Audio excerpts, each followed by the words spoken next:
shaking, guys. I'm sorry I'm a day late. Yesterday was a little chaotic, so I figured I'd join you guys today. Now, Disney hasn't released a whole lot of things. They haven't released any breaking news like they did last week about Galaxy's Edge.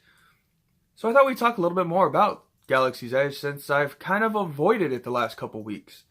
So, yeah, let's just dive right into Galaxy's Edge, shall we? So as I pointed out last week, Disneyland's Galaxy's Edge is supposed to open summer 2019, and Disney World's Galaxy's Edge is supposed to open late fall. Now, of 2019. So, that's very loose windows. So we can't sit here and talk about, are they going to make a deadline and blah, blah, blah about dates. We just have general summer, late fall. I mentioned it last week.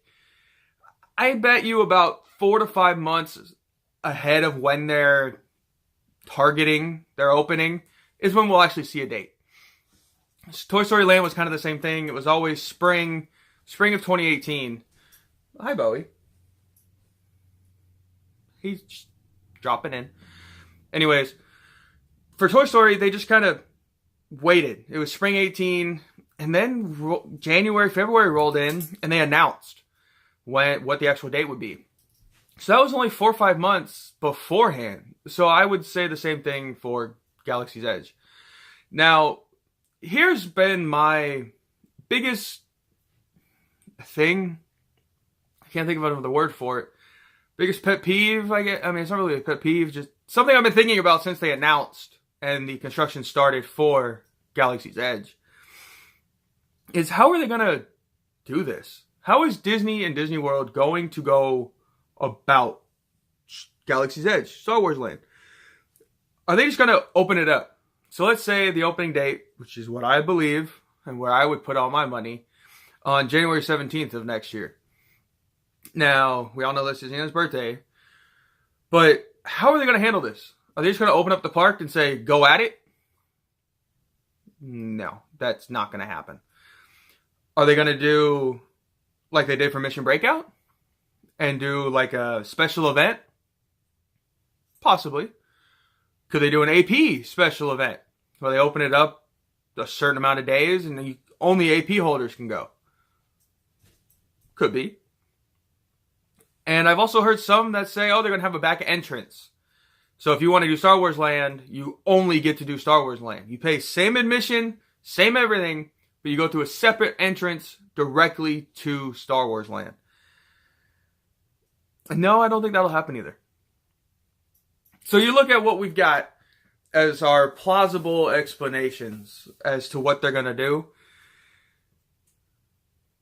Who knows? Who honestly knows what Disney has in store or has planned? So I wanted to get this out there for you guys, and please leave your comments. I want to know if anyone else is on my opinion, and we're going to get into that shortly. But what is your guys' opinion on how should they go about opening Star Wars Land? This isn't just an attraction. This isn't just an experience. This is a brand new land. I mean, Disneyland hasn't seen a new land in how many years? What, since New Orleans Square? I mean, Toontown? Yeah, you have Toontown, but the size of Toontown is pretty small. But, I mean, massive, immersive land. The last thing I can remember is New Orleans Square. Really, in my opinion, the last big land was New Orleans Square. And we all know that the crowds weren't like they are now. So what are they going to do? What's going to happen? So I guess we'll just dive into what I think is going to happen. So as I've just outlined, there's a few likely scenarios and very unlikely scenarios. So I think the easiest way to go about it would be to do an AP thing first. So let's say it opens on the 17th of July of next year. Let's say a week before they're ready and open. They're full bore. I mean, they should be up and testing and all that done at least a week ahead of time. You do like 2 days. 2 days where only AP, you open it up, You open up the park. There's no special entrance. There's none of that extra stuff. But you get checked as you walk into the park. As you walk into Galaxy's Edge. You get checked to see if you're an AP holder. Now, they've done this before with attractions, with rides. They did it with Thunder Mountain. They did a cast member and AP only ride. You know, I can see them doing this. And I think that'll help when it actually opens, because AP members, holders, have already experienced the attraction. They've already experienced the attractions, the land. So you're going to get AP holders on the opening of the land to the public. They're kind of like, I can wait months to ride it again. I've already done it. I think that is very possible. Very, very possible. I also think they might do a soft opening at some point. Maybe the 16th? I mean, a lot of theme parks do this. Disney doesn't always do this. The life of owning a dog. Dog hair in the eye. AP day, soft opening. I think that's the way to go. Soft open on the 16th. Universal does this for a lot of their attractions. They'll just randomly, hey, we're open. Come on in. They've done that they did that. Disney's most recent example of this was the trail. When Disneyland, they were close opening the trail. They were a few months out from opening the new Thunder Trail. And it got really crowded at the park. So they said, hey, let's just open it. Let's just open the trail. There are some scrims up and whatnot, but let's just open it. They could do that with Galaxy's Edge. Do it one night, 7 o'clock. Hey, doors are open till closing. That'll alleviate some pressure when they actually open the park. Now, the other option, I used to believe that they would open up a back entrance, do a separate admission. To me, it's not possible. It just wouldn't fit. They've shrunk everything. There's no more backstage areas back there. I mean, there's just not a lot of space to operate this and to put a line. That's the biggest thing. Yeah, they could open up an entrance, and it wouldn't be that difficult. But it's putting a massive amount of people, because this is going to draw. So where are you going to put this massive line of people just for Star Wars Land? That's why I think it's not going to work. So I think, like I just stated, the soft open AP experience, however you want to call it, I think that's the best way to go. Now, I am 99% sure. Now, this hasn't been a rumor, hasn't been leaked, nothing's been said. I almost guarantee that they will do a special event just like Mission Breakout. A couple days before, even the night before. I can't see them doing the night before, but maybe the 15th of July, if they're opening on the 17th. You have a special event where you pay and you get admission just like Mission Breakout. But how much are they going to charge for a whole land special event? Mission Breakout was $150, and it was pretty much just for one ride. What would they charge for an entire land, and what would you guys be willing to pay? If you did it at $150, I would consider going. I'm not big on special events. I'd rather just wait and experience it with the general population.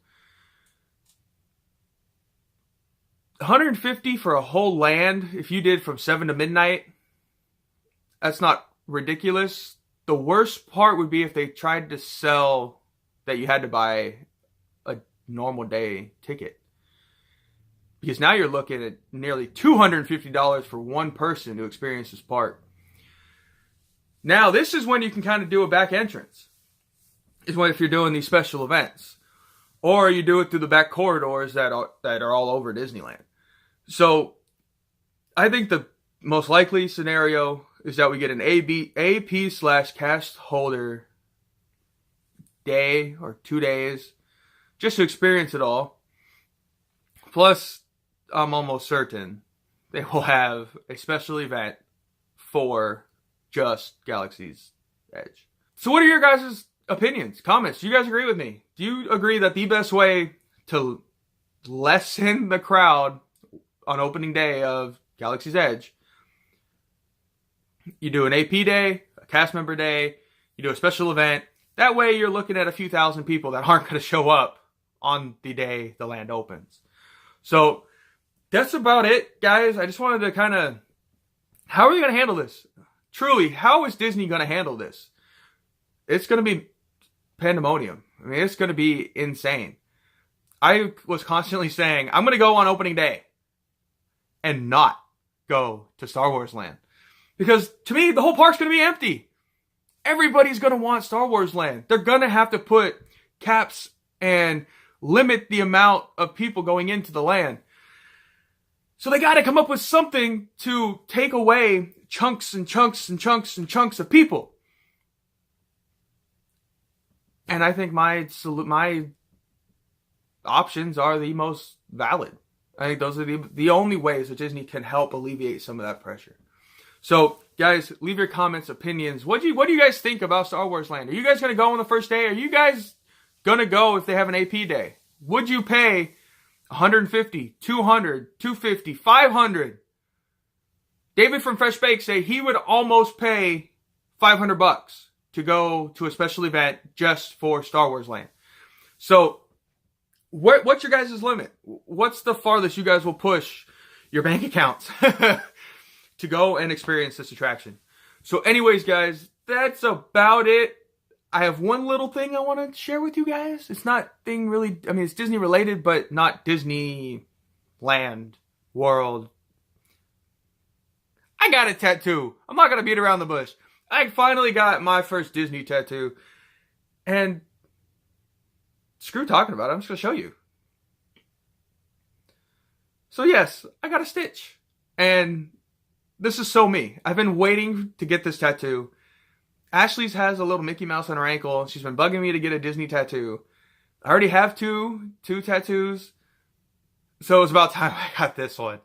So, yeah, I just wanted to share with you guys, honestly. So, tell me what you think about my tattoo. If you guys like Disney tattoos or whatnot, I just think this is so me. I would so put a bra on my head, put a cape on, and run around the house. That's just who I am. So I figured, hey, I'm Stitch. I used to be able to do a perfect Stitch voice. I still do it a little bit, but I can't do it on camera. I've tried. It just doesn't work. So anyways, guys, that about wraps it up for today. If you haven't done so already, give this video a big thumbs up. Hit the subscribe button. Hit the notification bell if you want to be notified when other videos like this and other park adventure videos are uploaded. I'm starting to actually like my outro. It's a little scary. Anyways, guys, if you guys are at the park, tell me if you guys say hi.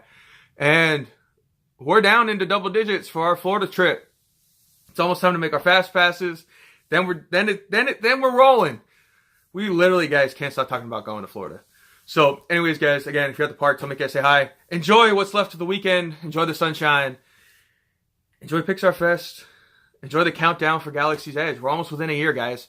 So, anyway, guys, take care, and I will see you all a little later.